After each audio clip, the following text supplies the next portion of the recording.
Use this to do it, and you put an apple like this,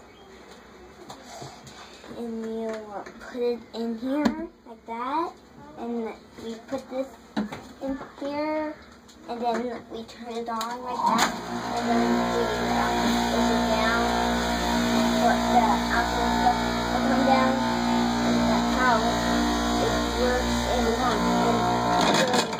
like that because it has to, because it goes down here, and it really works like that because we don't want it to be a little bit more in there. Okay, turn it back on.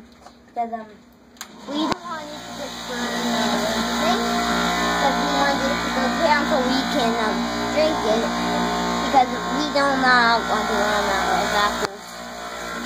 And we really Okay, that's it. turn it off.